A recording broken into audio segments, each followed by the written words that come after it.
Now let us talk about the properties of doublet function. अब हम यहाँ पे बात करने वाले हैं प्रॉपर्टीज ऑफ डबलेट फंक्शन के बारे में। तो यहाँ पर हम सबसे पहले हेड डालेंगे प्रॉपर्टीज ऑफ डबलेट फंक्शन।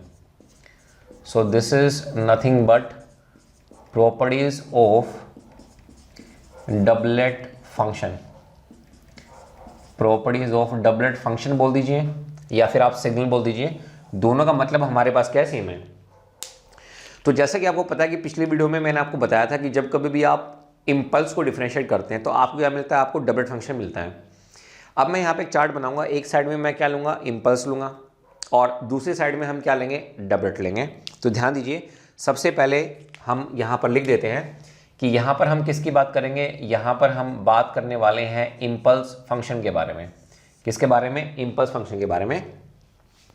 और यहाँ पर हम किसके बारे में बात करेंगे, यहाँ पर हम बात करने वाले हैं डबलेट फंक्शन के बारे में।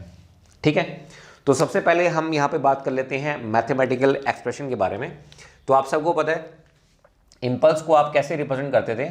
इम्पल्स को जब आप रिप्रेजेंट करते थे तो आप लिखते थे यहाँ पे डेल्टा ऑफ टी।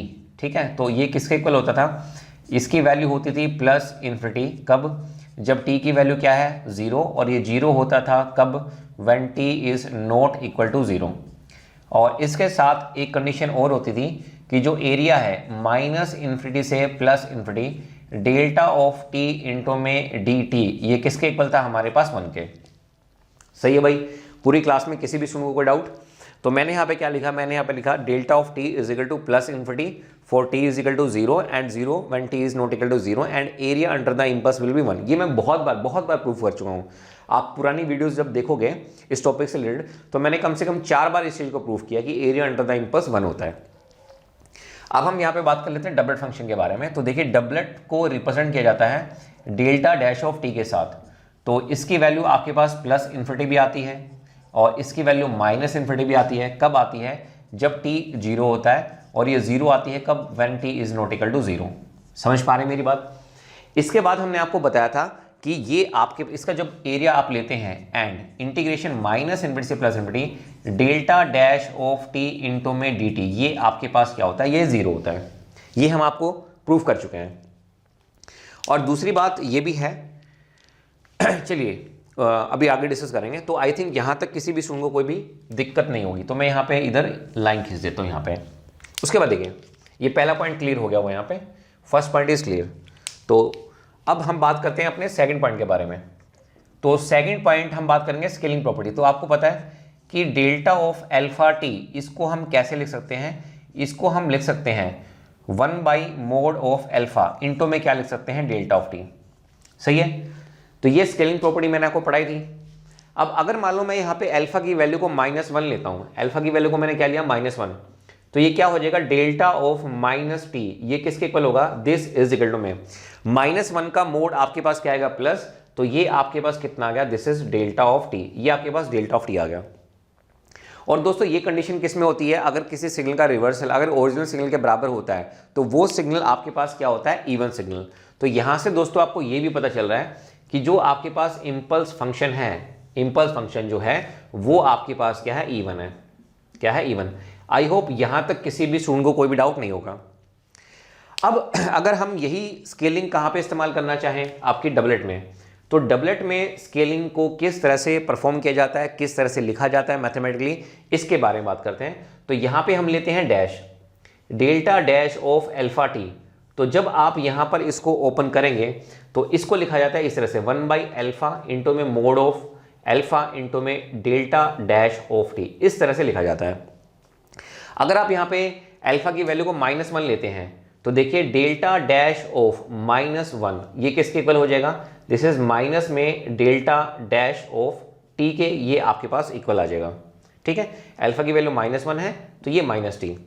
तो मुझे बताइए, ये जो आपने यहाँ पर अभी मैथमेटिकल एक्सप्रेशन देखा है, क्या आप यहाँ से इसको देखकर बता सकते हैं कि इस तरह की कंडीशन किस तरह के सिग्नल में होती है, ओड। अगर सिग्नल का नेचर क्या है, ओड है, तो वहाँ पर ये सेटिस्फाई हो जाता है।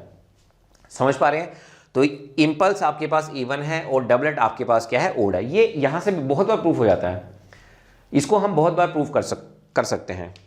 और वैसे भी आपको पता है कि अगर कोई ओड है तो उसका जो एरिया होता है वो आपके पास क्या आता है, 0 आता है। अब हम यहाँ पे बात करते हैं अपनी नेक्स्ट प्रॉपर्टी के बारे में। थर्ड हम यहाँ पे प्रॉपर्टी लेते हैं। जैसे मैंने आपको प्रोडक्ट प्रॉपर्टी पढ़ाई थी, तो प्रोडक्ट प्रॉपर्टी में मैंने आपको बताया था कि अगर हम एक्स ऑफ टी को डेल्टा ऑफ टी से मल्टीप्लाई करते हैं तो रिजल्ट हमारे पास क्या था, डेल्टा ऑफ टी तो मिलेगा। इंपल्स कहाँ पे डिफाइन है, 0 पे। तो आपको चेक करना है कि सिग्नल की जो वैल्यू है 0 पे वो कितनी है।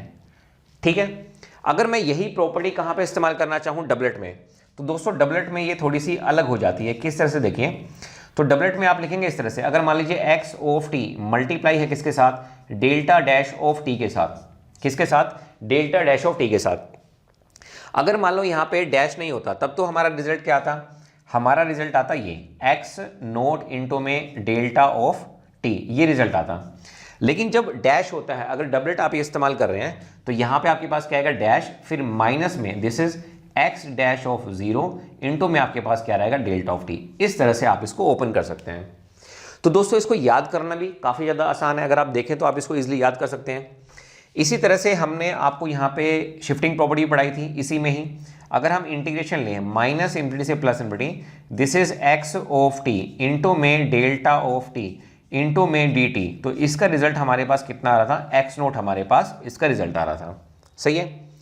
और इसी तरह से अगर हम यहाँ पे यूज़ करना चाहें माइनस इंफिनिटी से प्लस इंफिनिटी, देखो डबलेट में तो क्या होता है, एक बार डिफरेंशिएशन होता है। अब मैं आपको एक और बात बताने जा रहा हूँ, अगर आप यहाँ पे डिफरेंशिएट करेंगे 1 बार 2 बार 3 बार 4 बार 5 बार 6 बार 7 बार, तब क्या होगा देखो। तो मैं एक जनरलाइज फॉर्मूला मैं आपको यहाँ पे देना चाहता हूँ। अगर आपके पास एक्स ऑफ टी है और यहाँ पे क्या है, डेल्टा की पावर n है, ठीक है, इंटू में ब्रैकेट में टी है इंटू में डी टी, इसका मैं आपको रिजल्ट बता देता हूँ। ठीक है, वैसे तो डबलेट के केस में ये एक बार डिफरेंशिएट होता है, इसका रिजल्ट इस फॉर्म में आता है दोस्तों, -1 की पावर n, और ये इंपल्स कहाँ पे डिफाइन है, t इज इक्वल टू 0 पे, तो ये आपके पास हो जाता है x की पावर n और ये ब्रैकेट में 0। सही है। अगर इंपल्स हमारी डिफाइन होती है टी नोट पे, तो आप यहाँ पे क्या लिखते हैं, टी नोट। अब यहाँ पे अगर 1 होगा तो यहाँ पे 1 आएगा, यहाँ पे 1 आएगा। अगर यहाँ पे डबल डैश होगा, ठीक है, 2 बार डिफरेंशिएशन, तो यहाँ पे स्केयर आ जाएगा और यहाँ पे क्या करेंगे, एक्स स्केयर ऑफ 0 पे आप वैल्यू निकालेंगे। तो दोस्तों ये काफ़ी ज़्यादा डिमांड थी आप लोगों की, डबलेट फंक्शन के बारे में आप जानना चाहते थे, और मुझे नहीं लगता कि इसके बियॉन्ड जो गेट का पेपर सेट होता है या इसरो में DRDO में जब कभी भी एग्जाम होगा तो वहाँ पर इसके बियॉन्ड आपसे क्वेश्चन पूछे जाएंगे। आप सब क्वेश्चन आप बना सकते हैं related to impulse, related to doublet. तो ये जो सारी की सारी चीज़ें हैं वो दोस्तों मैंने अब यहाँ पे क्लियर कर दी हैं।